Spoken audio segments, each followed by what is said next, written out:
This morning. All that and all that matters on CBS This Morning.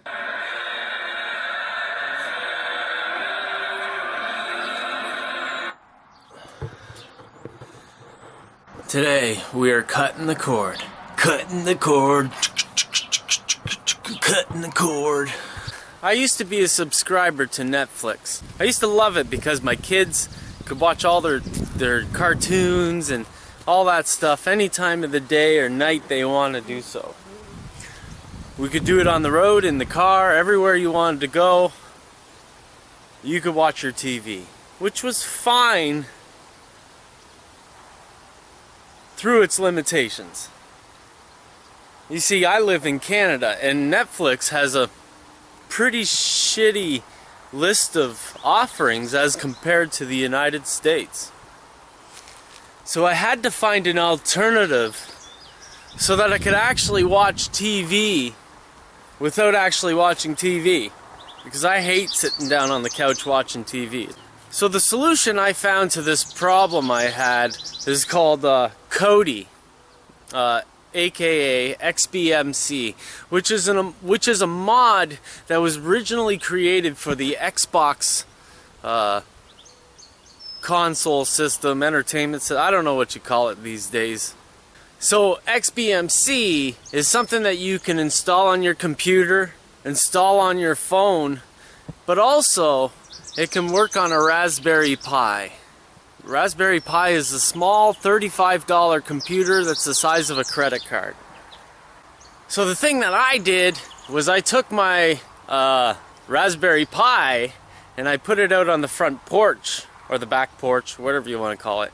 And now I'm watching TV outside, exactly where I want to be. And I get to watch all the channels. I don't have to worry about some negotiation of licenses and stuff like that. I can access pretty much any movie within 24 hours of it airing on live TV. That includes your sports and everything you want. Maybe not the Emmys, but the Emmys are on Kodi. It's just hard to find this stuff once you figure out where this stuff is. So today my goal is to share with you my outdoor drive-in theater that cost about $110 in total to create. The things that I needed to get was a Raspberry Pi, a case for the Raspberry Pi, a keyboard and a mouse, a monitor, HDMI monitor, and a speaker. If you've got a monitor with speakers on it, the HDMI will take care of the sound, but if not, you can use analog. But if not, you can use analog speakers, and they work just fine. Well, actually, there's a little bit of crackling and feedback that comes back from the analog speakers, but if you use noise canceling speakers like the ones that I got to review about a month ago, that problem's gone. So what kind of movies are we talking about? Game of Thrones 2 hours after it airs? Game of Thrones usually up about 2 hours after it airs. However, I usually just watch things the next day. UFC, Ultimate Fighting Championship, 24 hours later. Sometimes you can get the live feed, and there are lots of live streaming feeds. I like to watch the news, but I don't like to watch the news from my general area, which is perfect on Kodi because I can watch the news, Euro news, that's from France. I can watch France, French news from France, UK, all over the world. Like I've actually was watching Pakistan news yesterday to see what was going on with their Kim Kardashian there. It's quite the shame. So, what do you need to do to connect Kodi to make it work with all these things? Well, Kodi in and of itself is only a media player. Something that's looking for you to add your home videos, your photographs, and all that jazz to it so that it can provide you a media center to watch all, or to view these things. However, it also is able to hook up to repositories and stream content from the internet. You know, so that if you have a YouTube channel, you could stream your content to YouTube and stuff like that. I'm actually creating my own add-on to get my videos on Kodi. Why not, right? So, what do you use to hook these things up? Is it legal? I don't know if it's legal.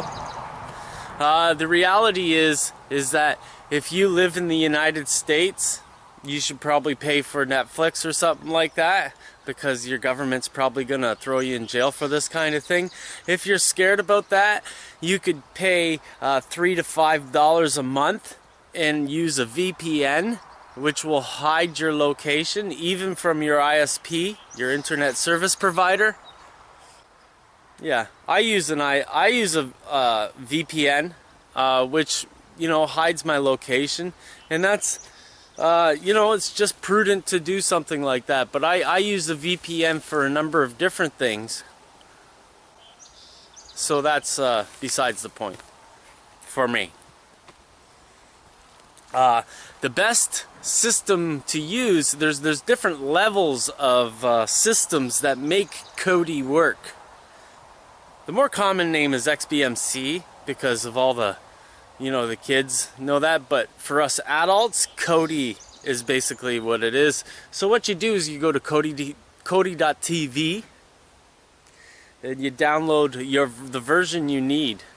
Mac OS, Windows, Raspberry Pi, there's all kinds of stuff. Lots of Internet of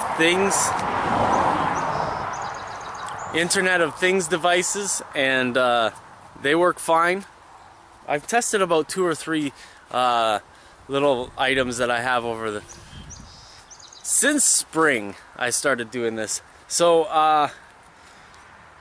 the Raspberry Pi is the easiest and best, in my opinion. It's the cheapest.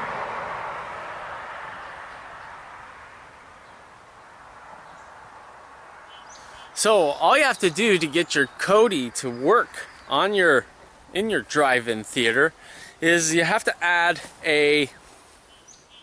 there's 2 different levels to this. There are systems that hold repositories, and then there are repositories. Okay, so what you have is what I use is Ares Wizard.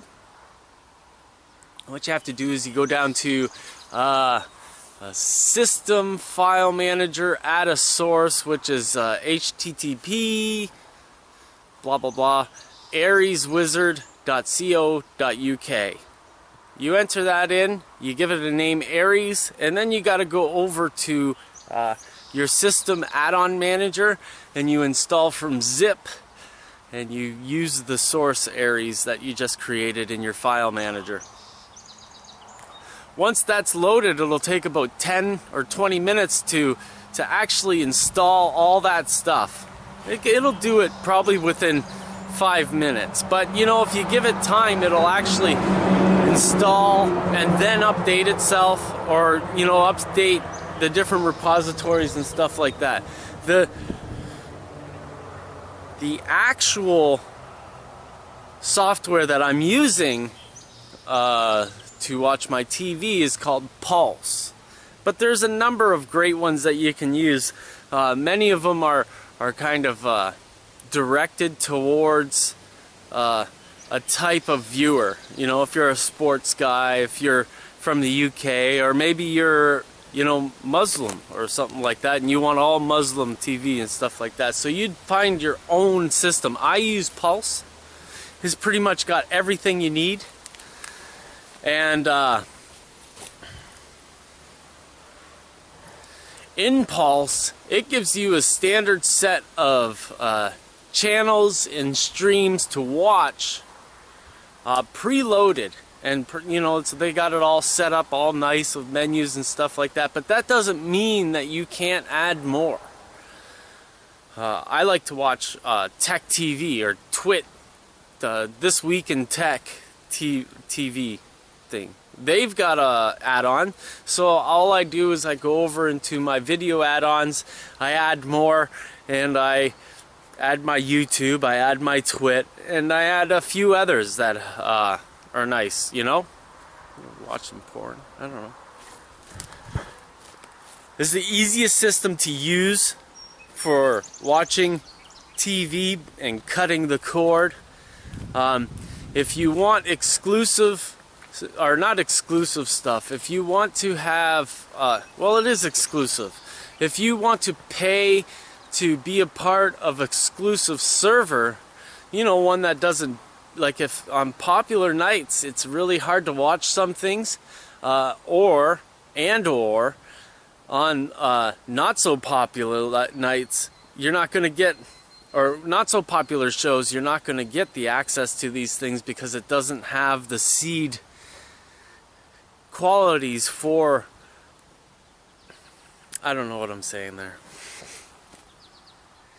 You can pay for like a specialized sports channels or add-ons that that go the extra mile to give you a very nice stream, like a high quality stream. But that's to pay for. It's probably about $5 a month or something like that. Something nominal, something that would be less than Netflix or all those other pay-to-play systems. And you know what? If you are a subscriber to these pay-to-play systems, you can actually set these things up so other people can watch them free. Just saying.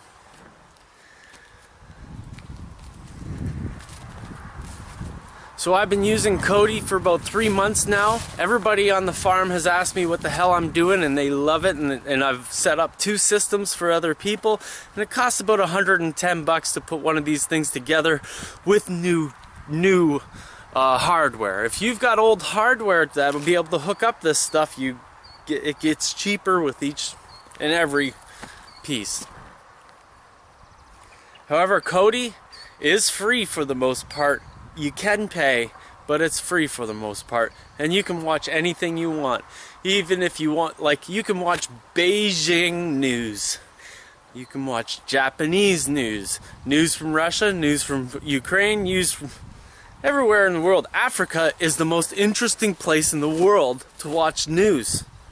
It really is. Those people are all learning stuff, and they're trying to teach each other how to learn like this technology stuff. It's not like they've got schools, so that's kind of fun. Makes me a worldly kind of guy, I guess. Well, anyways, that's enough for today. Talk to you later.